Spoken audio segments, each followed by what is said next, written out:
Can you guys imagine ELRUFAI telling federal government to declare bandits as terrorists? The same man that told us that these guys are just doing business.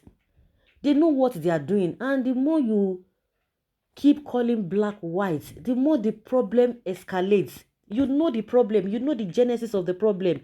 Just because you want to get at other people, you begin to pamper these bandits or whatever you call them. Those who are, they are the real threat to national security. Gumi will come and tell us that, oh, don't call them criminals, don't call them this, call them good names, call them fine names, call them this, call them that, give them money.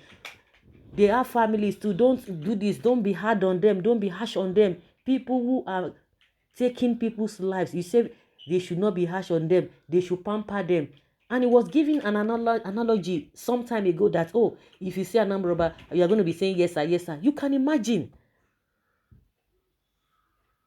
The same ELRUFAI told us when the issue of Nnamdi Kanu came up, when he was arrested from Kenya. Some people say, no, don't call it arrest. He was kidnapped. Whichever way. ELRUFAI came and told us that, oh, you cannot compare these bandits with IPOP. That these guys are just doing business. And they have been doing business. Whether to his own satisfaction or to his own disadvantage. They know what they are doing. A lot of people have confessed the things that these guys did. The APC people, what they did with all these things we are seeing. They brought them in. According to him too, he said he was paying them before. That when he now find out that these guys that they cannot change, he said, oh, if you think you want to be, you think that a Fulani S-man is going to change after going into kidnapping and they have been collecting huge ransom, you would think you will now go back to be rearing cattle.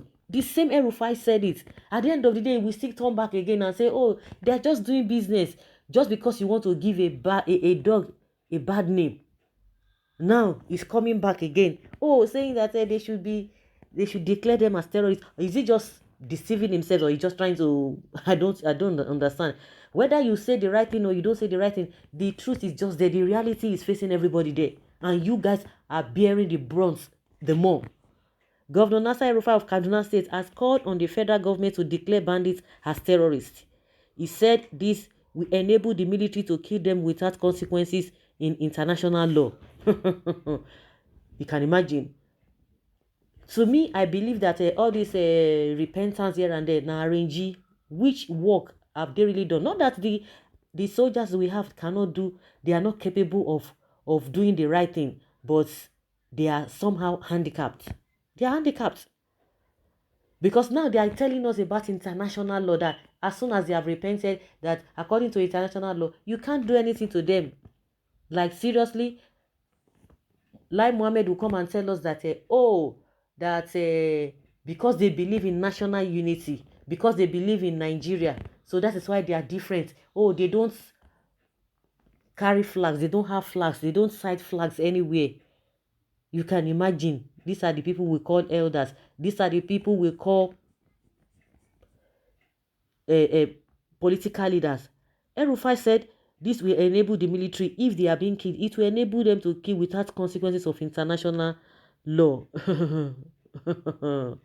Oh my goodness. Who are you deceiving? Who is fooling who? The governor made the comments after receiving the third quarter security report of the state on Wednesday. Tomorrow again, he will make a U-turn and begin to tell us that, oh, they are not as dangerous as other people, other state actors. He said in 2017, he wrote a letter to the federal government seeking the declaration. According to him, his administration supports the resolution by the National Assembly on the issue, adding that he will follow up with another letter of support for the government to declare the bandits as terrorists.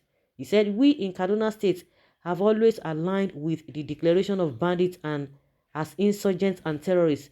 We have written letters to the federal government since 2017 asking for this declaration because it is the declaration that will allow the Nigerian military to attack and kill these bandits without any major consequences in international law. Like seriously? Then you begin to ask yourself, then what happened to Ghana? Ghana that surrendered at the end of the day. They just took his life. He surrendered. And you know what these guys, what they are up to. And that's why you see that Governor Autumn came out and said and began to say all he has been saying without any reservation, saying it the way it is. But the same ELRUFAI, you said you started this whole thing in 2017 that this guy should be declared a terrorist. But you, the same you, in July this year, telling us that they are just doing business. Lai Mohammed will tell you that they are just criminals, normal criminals that we have around, mere criminal.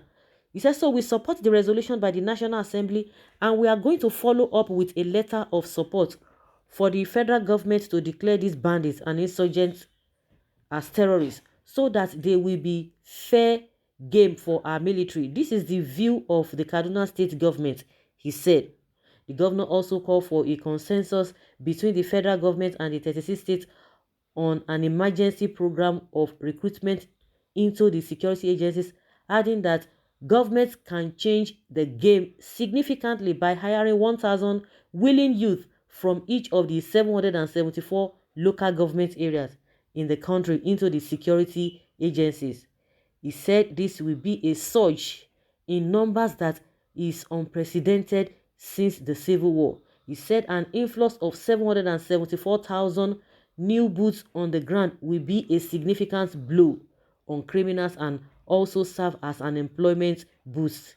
He offered his sympathy for all the pains and sorrow insecurity is causing, despite consistent effort and investment of hard-earned resources, saying they are working hard to solve the problem. He offered condolences to the security agencies and the families of the security officers that have been killed while trying to keep the people safe.